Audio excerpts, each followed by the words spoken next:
saya Rispa Siti Sophia dari Politeknik Praktisi Bisnis Digital Bandung dengan prodi akuntansi 2025. Saya di sini akan memaparkan materi tentang manajemen keuangan. Yuk kita simak materinya bareng-bareng. Manajemen keuangan menurut Kasmir 2010 menjelaskan bahwa manajemen keuangan dapat diartikan dalam 3 kegiatan utama, yaitu A. Memperoleh dana untuk membiayai usaha.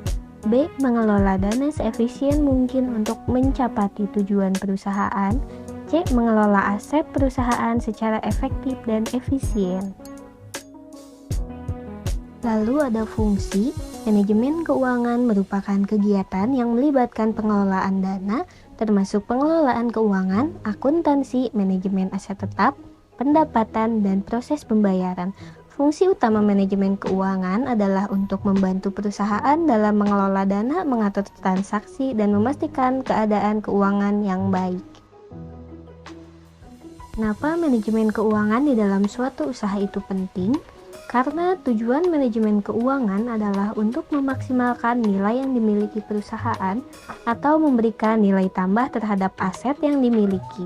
Manajemen keuangan bertanggung jawab untuk memastikan perusahaan memiliki dana yang cukup untuk menjalankan operasi, mengelola dana seefisien mungkin, dan memastikan keadaan keuangan yang transparan dan terbuka.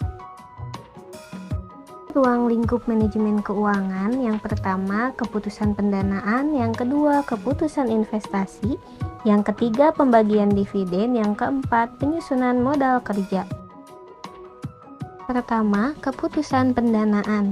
Dalam manajemen keuangan merupakan keputusan yang ditetapkan oleh manajer keuangan tentang bagaimana meningkatkan nilai perusahaan melalui pengelolaan modal.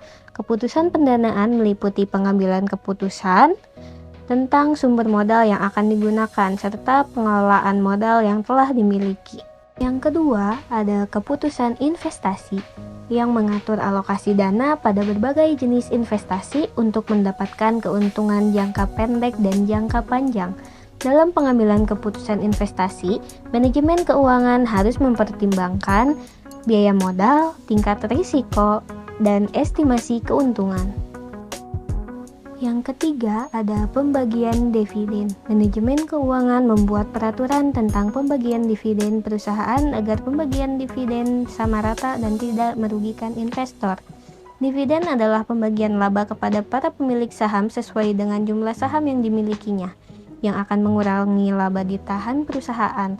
Pembagian dividen juga memengaruhi keadaan keuangan perusahaan, termasuk keadaan pada neraca sisi pasifa dan laporan keuangan.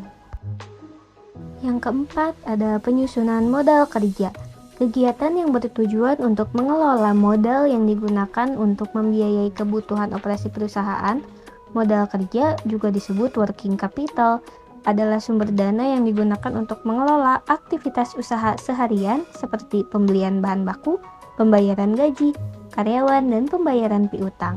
Manajemen keuangan harus mempertimbangkan keputusan pendanaan yang efektif untuk mencapai tujuan perusahaan, termasuk pengelolaan modal kerja.